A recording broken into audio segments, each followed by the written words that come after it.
वो सबसे बड़ा जो निर्धारक होता है वह हमारी अपनी इच्छा शक्ति और हमारा अपना जो चयन होता है। हम क्या चुनते हैं हम वही बनते हैं। इसलिए कहीं न कहीं मनुष्य का उसके व्यक्तित्व के निर्माण में बहुत बड़ा योगदान होता है।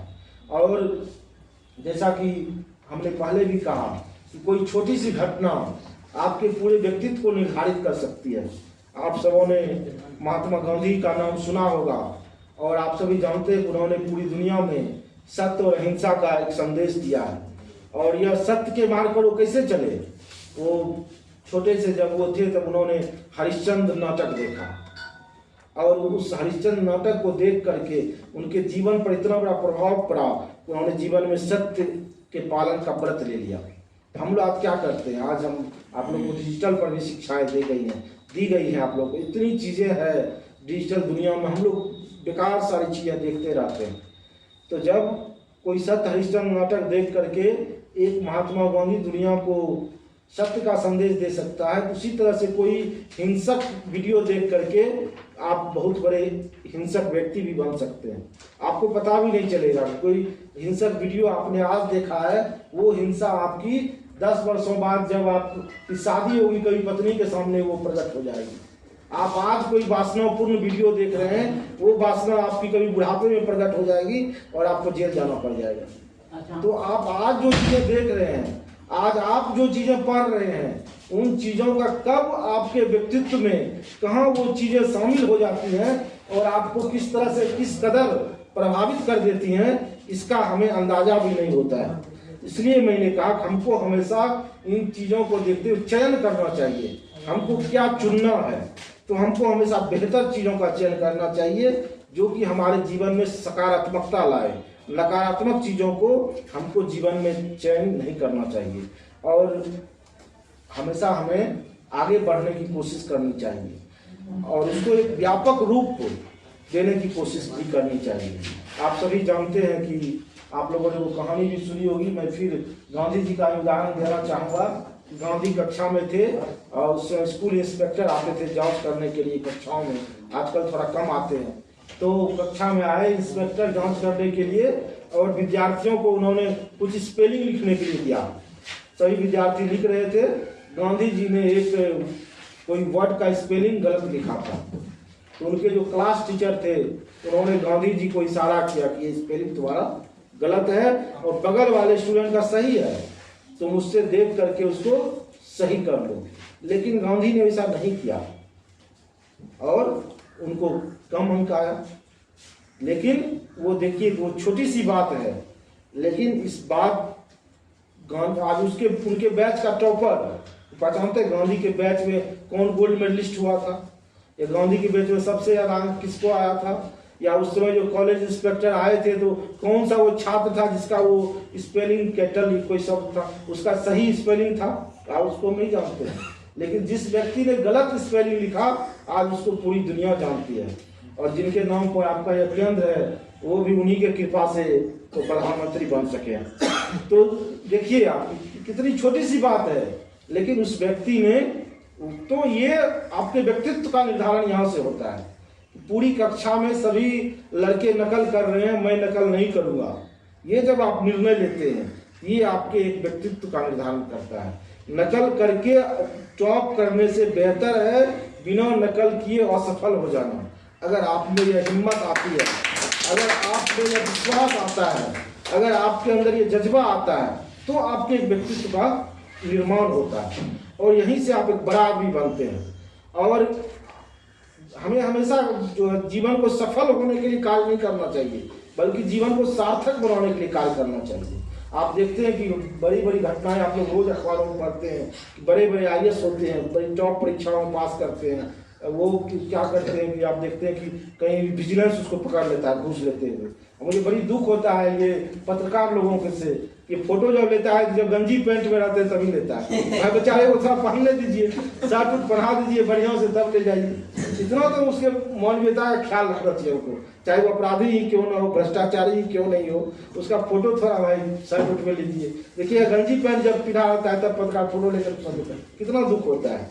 वो 10 साल पहले पेपर में छपा होता है कि IAS टॉपर था, पूरा मीडिया में पूरा ये कोचिंग वाला ले रहा है श्रेय, वो कोचिंग वाला ले रहा है श्रेय, 10 साल बाद पता चलता है उसको विजिलेंस जो क्या होता है, उस सफलता का क्या हुआ, उस सफलता उसको सफलता किस काम की है। तो हमको देखिए बड़े बड़े हीरो हीरोइन को आप देखते होंगे, पता चलता है कि अकेले उसका लाश मिला, कहीं कोई नहीं, गुमनामी की जिंदगी में 4 दिन बाद कंकाल निकलता है। 10 दिन आप लोग पढ़ते होंगे सभी पेपर में, बहुत बड़े स्टार थे, बहुत बड़े ये थे, पता चला कि बेटा बेटी सब विदेश में था और 15-20 दिन तक पता ही नहीं चला, घर तोड़ा गया तो हड्डी बन गया था, चेहरा पहचान में नहीं आ रहा।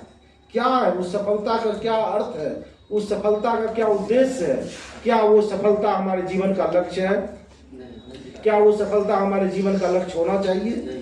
तो हमें एक बेहतर व्यक्तित्व जो हमारा बनता है वो इससे बनता है कि हम किस तरह से मानवीय गुणों को अपने अंदर धारण करते हैं, हम किस तरह से प्रेम को, सत्य को, अहिंसा को, आपसी सद्भाव को अपने अंदर धारण करते हैं, उससे हमारा व्यक्तित्व निर्माण होता है। नहीं तो क्या होगा, आप बहुत बड़े सफल हो जाएंगे, पता चलेगा कि बहुत बड़ा प्रोफेसर बन गया और दहेज के लिए उसने अपनी पत्नी को जला दिया, क्या मैसेज जाएगा समाज में, या आपको पत्नी के रहते हुए ही कुछ और काम कर रहा है, क्या मैसेज जाएगा, उस प्रोफेसर का क्या उस व्यक्तित्व से क्या प्रेरणा मिलेगी समाज को। तो मेरा यह कहना है सफलता जरूरी है, हम ये नहीं कह रहे कि आप सफलता के लिए प्रयत्न नहीं कीजिए, सफलता के लिए हमको जी जान से प्रयत्न करना चाहिए, लेकिन उसके साथ एक नैतिक मूल्य जो है, उस नैतिक मूल्य से हमें कभी समझौता नहीं करना चाहिए। वो जो आपका व्यक्तित्व बनाएगा वो आपको एक सुदृढ़ व्यक्तित्व बनाएगा और तथाकथित सफल लोगों से आपको और बेहतर व्यक्तित्व बनाएगा। और सफलता एवं असफलता को भी हमें तत्कालिक चीजों में नहीं देखना चाहिए। जो आपको तत्क्षण लग रहा है कि हम असफल हो गए, पता हो सकता है कि वो आगे चलकर वही चीजें आपकी सफलता का बहुत बड़ा कारण बन सकती है। साधारण से मान लीजिए कि किसी को मैट्रिक में कम नंबर आ गया, तो इससे हमको नहीं घबरा जाना चाहिए कि अब मेरी पूरा जीवन ही खत्म हो गया, वो ऐसा नहीं होता है। मैट्रिक के किसी कम नंबर आ जाने से या किसी एक इंटरव्यू में किसी के द्वारा कम अंक देने से आपके पूरे जीवन आपका खत्म नहीं हो जाता है, बल्कि जीवन की आपकी और भी अपार संभावनाएं बनती है। इसलिए आपको उसके पीछे नहीं भागना चाहिए। मान लीजिए कि मैं अपना ही आपको उदाहरण दूं, तो मैंने जब मैट्रिक की परीक्षा दी तो मेरा मैट्रिक में 2nd डिवीजन आया, 4 अंकों से मैं 2nd कर गया। तो अगर मैं उसी समय मैंने पढ़ाई छोड़ दी होती तो आज मैं आपके सामने आकर ये भाषण नहीं दे रहा होता। और मुझे लगता है कि अगर वो 4 अंक मुझे उस समय आ जाता और मैं फर्स्ट कर जाता तो शायद मैं प्रोफेसर नहीं बन पाता। मैं वहीं अलवल करने लगता है, वो कोई फर्स्ट किया था हम ही फर्स्ट कर गए, उसमें थोड़ा कम लोग फर्स्ट करता थे, नहीं आजकल थोड़ा ज़्यादा करने लगा है। तो मुझे लगता है वो बहुत अच्छा हुआ, अब मुझे लग रहा है वो बहुत ही अच्छा हुआ। 4 अंक नहीं आया तो बहुत अच्छा हुआ मेरे जीवन के लिए। ऐसे भी अभी हाल की बात मैं करूं, मैंने कई बार अपने फेसबुक पर भी लिखा है, जब मैंने ये 2014 ईस्वी में मैंने असिस्टेंट प्रोफेसर के लिए अपना साक्षात्कार दिया, तो हमारे इंटरव्यू बोर्ड के सदस्य महोदय ने मुझसे कुछ पूछा ही नहीं और मुझे बहुत कम अंक दिया। बाद में पता चला क्या था कारण ये था कि मैंने डॉक्टर अंबेडकर पर रिसर्च किया है। तो वो सवर्णवादी थे, मनुवादी थे और उनको अंबेडकर साहब से बहुत ज़्यादा चीड़ थी। तो उन्होंने जो है जैसे ही मैंने अपना टॉपिक बताया वैसे ही वो भड़क गए, कहेंगे तो पूरे समाज को बर्बाद कर दिया, तो आरक्षण ला दिया, तो ये ला दिया, वो ला दिया, कह के उन्होंने मेरा पूरा इंटरव्यू ही नहीं लिया। मुझे पता ही था कम नंबर आएगा, तो मुझे कम नंबर आ गया, जिसके कारण मेरा बीएन मंडल यूनिवर्सिटी रैंकिंग रहता है, ऑप्शन देना पड़ता है। तो मैंने बीएन मंडल नहीं दिया था, सबसे लास्ट में दिया था, तो मेरा रैंक आ गया बीएन मंडल यूनिवर्सिटी में। तो मुझे बहुत दुख हुआ कि बाप रे, मेरा तो बीएन मंडल में हो गया, अब बेकार हो गया। हम सोचते थे पटना यूनिवर्सिटी में होगा, क्योंकि मेरा मैट्रिक में तो कम अंक था, एमए वगैरह में बहुत अंक था, बीए में फिर मैंने बहुत अंक लाया, एमए में बहुत अंक लाया। तो जो प्रोफेसर के साक्षात्कार में मेरिट बनता है, उस मेरिट में मेरा बहुत आगे अंक था, और जो पूरे बिहार के सभी लोगों को जानते थे टॉप 10 में मेरा नाम था वो मेरिट में। लेकिन जब इंटरव्यू में कम अंक आया तो मेरिट में मेरा सबसे पीछे नाम आ गया और मुझे मिल गया बीएन मंडल यूनिवर्सिटी। तो आप देखिए मेरे फेसबुक पर कि हर एक छोटी छोटी चीज़ें आपको मिलेगी। आज हम लोग जाएंगे तो कार्यक्रम देंगे हम फेसबुक पर, लेकिन इतनी बड़ी मेरे जीवन की सबसे बड़ी सफलता है कि मैं असिस्टेंट प्रोफेसर बना हूँ, वो आपको मेरे फेसबुक में कहीं नहीं मिलेगा। मैंने फेसबुक पर भी नहीं दिया, न तो मैंने अपने किसी मित्र को किसी को मैंने फ़ोन भी नहीं किया मैं बन गया हूँ। जो बधाई दिया उसको मैंने खाली ठीक है। मैं बहुत दुखी था, बाप रे मैं बीएन मंडल में हो गया। लेकिन आज देखिए मैं कई मंचों से कह चुका हूँ, अगर मैं बीएन मंडल यूनिवर्सिटी में नहीं आता तो आज इतने कम समय में मैं ना तो इतना नाम कमा पाता और न ही इतना काम कर सकता। इसलिए मैं बीएन मंडल की इस धरती का तो आभारी हूँ ही, मधेपुरा की इस धरती का, कोसी की धरती का आभारी तो हुई हूँ, मैं उस व्यक्ति का भी आभार व्यक्त करता हूँ। बेचारा जहाँ भूल गया हूँ, वो व्यक्ति फिर बाद में बेचारे फंस गए। वो जो थे एमएलसी साहब भी थे, प्रोफेसर हैं अभी, बेचारे एक एफिलिएटेड क्या कहते 4th फेज के कॉलेज में पटना में, वो बेचारे बाद में फंस गए। फिर बीपीएससी से ही हो रहा था ये सब होता है आपका वीडियो वगैरह की नियुक्ति, उसमें भी वो फिर घूस लेने लगे। 15 लाख का क्या एक ऑडियो आया उनका, और बेचारे फंस गए। बाद में उनको बीपीएससी के मेंबर से भी हटना पड़ा और सब चीज़ हो गया। खैर मैं उनको भी नाम नहीं लेंगे, बेचारे बहुत सम्मानित आदमी है, प्रोफेसर हैं, हमारे जाति के लोग हैं, प्रोफेसर तो हमारी जाति है, तो बेचारे को हम वो सम्मानित नहीं करना चाहते हैं, लेकिन उनको भी हम धन्यवाद देते हैं। वो जहाँ भी हमारे फ्रेंड लिस्ट में भी हमारे परिचित भी हैं, मैं उनको बहुत धन्यवाद देता हूँ। उन्होंने कम अंक दिया, अगर वो 1-2 अंक हमको ज़्यादा दे देते, मेरा भागलपुर चला जाता है कहीं और चला जाता, तो आज मैं इतना काम नहीं कर पाता। और जिस सामाजिक न्याय के लिए मैंने रिसर्च किया था सामाजिक न्याय पर, उस सामाजिक न्याय की धरती का सेवा करने का भी मुझे अवसर नहीं मिलता। मैं सिर्फ यहाँ में ही सामाजिक न्याय में बकते रह जाता। मैंने सामाजिक न्याय पर रिसर्च किया और इस बात का भी किया, मैंने चुना था वो। और मैं ये भी बताऊं, वो फिर मैंने जो कहा आपको, जो आप चुनते हैं आप वही बनते हैं। तो आप देखते टॉपिक आजकल हम लोग क्या करते हैं, किसी ने कह दिया हम लोग ले लेते हैं, लेकिन मैंने खुद चुना। मेरे मन में था कि मैं अंबेडकर पर ही रिसर्च करूंगा। और जब मेरे सर आपके ही मधेपुरा के ही थे, कपसिया आपके आलमनगर के तरफ के हैं, प्रभु नारायण मंडल साहब, मैं उनको भी नमन करता हूं, जो हमारे गाइड थे।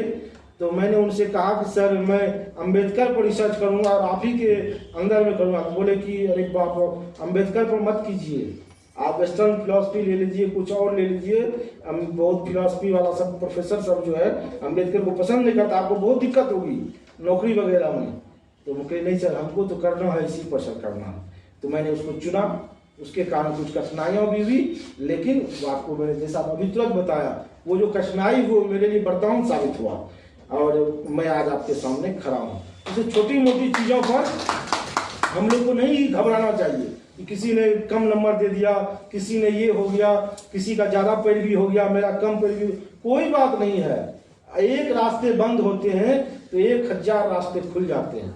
अगर एक रास्ता उस बंद करे कोई तो धन्यवाद दीजिए, तुमने एक रास्ता बंद किया, आपको तुमको बहुत बहुत धन्यवाद, नहीं तो हम दूसरे रास्ते को खोजते ही नहीं, उसने आपको अवसर दिया कि आप एक दूसरा रास्ता खोज सकें, इसलिए उनको बहुत धन्यवाद दीजिए और आप आगे बढ़ जाइए। तो फिर मैं आप लोगों को उदाहरण फिर गांधी का ही देना चाहूँगा कि आप जानते हैं कि क्या हुआ गांधी के साथ। जब वो दक्षिण अफ्रीका में जा रहे थे ट्रेन से, तो उनको क्या किया, टिकट था 1st क्लास ट्रेन का, फिर भी उनको उतार के फेंक दिया गया। नहीं, उनके साथ क्या हुआ, व्यक्तिगत उनका अपमान हुआ। नहीं, गांधी को उन्होंने क्या किया, इस व्यक्तिगत अपमान को उन्होंने अपना अपमान नहीं माना, बल्कि उन्होंने पूरे भारतीयों का अपमान माना, पूरे काले लोगों का अपमान माना और वहां रंग भेद के खिलाफ पूरी मुहिम छेड़ दी। छोटी सी बात को उन्होंने क्या किया, एक बड़ा मकसद दिया। तो हम लोगों को भी इस उद्देश्य से काम करना चाहिए कि किसी ने आपके साथ कुछ किया है तो आप उसे अपने व्यक्तिगत रूप में मत लीजिए, बल्कि एक पूरे सामाजिक परिवर्तन का एक मुहिम आप जितना कर सकते हैं उतना करने की कोशिश कीजिए। और चूंकि समय बहुत कम है, इसलिए मैं सिर्फ लास्ट में ये कहना चाहता हूँ आप लोगों को कि जो व्यक्तित्व जो बनता है, यह एक तो मैंने पहले ही कहा कि आपका ही चयन होता है, आप जो चुनते हैं आप वही बनते हैं।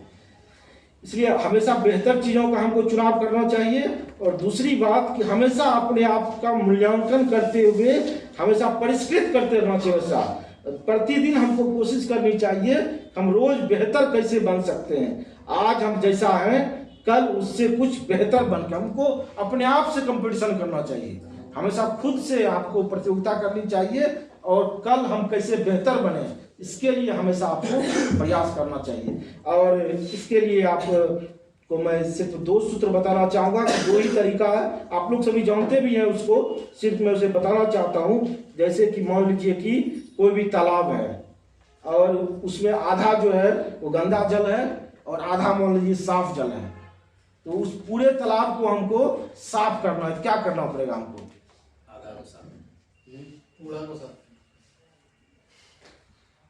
जब मान लीजिए छोड़िए तालाब बहुत दूर चला जाएगा, नजदीक में गिलास है ना, इसे मान लीजिए आधा दूध है आधा पानी है, हमको पूरे गिलास में दूध करना है, क्या करना होगा इसको हमको?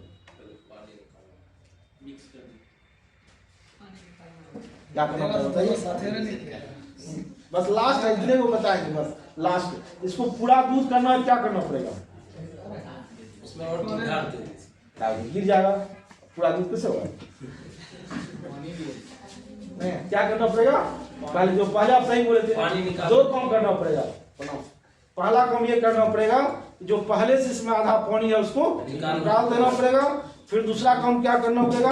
आधा उसमें दूध डाल देंगे, सिंपल है। उसी तरह से हमको अपने व्यक्तित्व को बेहतर बनाना है, तो 2 ही प्रोसेस है। पहला प्रोसेस क्या है कि सभी के अंदर, चाहे वो कितना भी बड़ा व्यक्ति क्यों नहीं हो, कुछ अच्छाई होता है और कुछ उसमें बुराई होता है, कुछ उसमें कमियां होती है, कुछ उसकी खूबियां होती है। नहीं, कुछ दूध है कुछ पानी है, तो हमको क्या करना है कि जो हमारी कमियां हैं उसको हम धीरे धीरे बाहर कर दें, नहीं, और दूसरा क्या करें, अच्छाइयों को हम ग्रहण करें। बस सिंपल सी बात है। अगर हम निरंतर यह काम करेंगे, प्रत्येक दिन अपना मूल्यांकन करेंगे और अपनी कुछ कमियों को धीरे धीरे छोड़ेंगे और अच्छाइयों को अपनाएंगे, तो आप देखिएगा खुद आपका व्यक्तित्व एक बेहतर व्यक्तित्व बन करके सामने आएगा। आपसे आपका समाज, आपका परिवार, आपका राष्ट्र सभी लाभान्वित होगा और आपका खुद का भी एक विकास होगा। और मेरा यह मानना है कि अगर आप अपने आप का विकास करते हैं तो उस हिस्से में आप परिवार का, समाज का और राष्ट्र का भी विकास करते हैं। अगर एक बेहतर व्यक्तित्व बनता है तो उससे पूरा राष्ट्र, पूरी दुनिया का भी निर्माण होता है।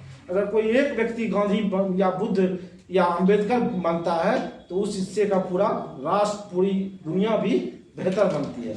और आप जैसे कि कहते हैं हम पूरी दुनिया को बदल सकते हैं, और मेरा यह मानना है कि निश्चित रूप से आप ऐसा कर सकते हैं, क्योंकि पूरी दुनिया बदलने का सामर्थ्य आपको हो या नहीं, अपने आप को बदलने का सामर्थ्य आपको जरूर है। और अगर आप अपने आप को बदलते हैं तो उस हिस्से में पूरी दुनिया भी बदल जाती है।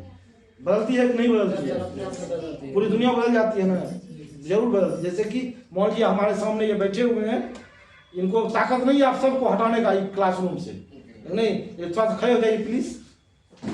देखिए आप देखिए दोनों क्लासरूम अलग है कि एक है? एक कैसे हुआ?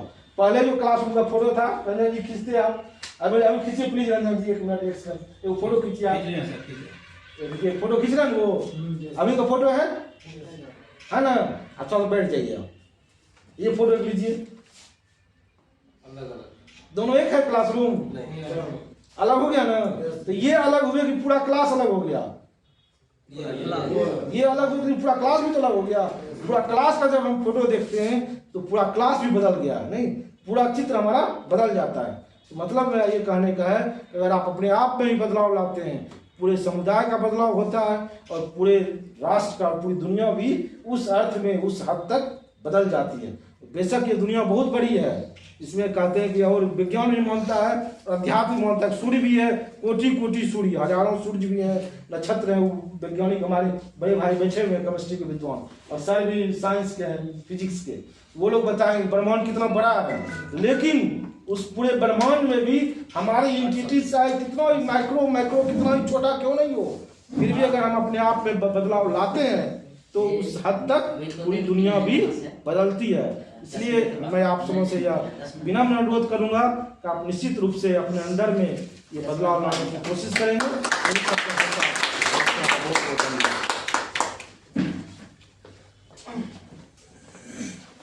बहुत बहुत धन्यवाद, आभार हिमांशु भाई साहब। सब लोग के बीच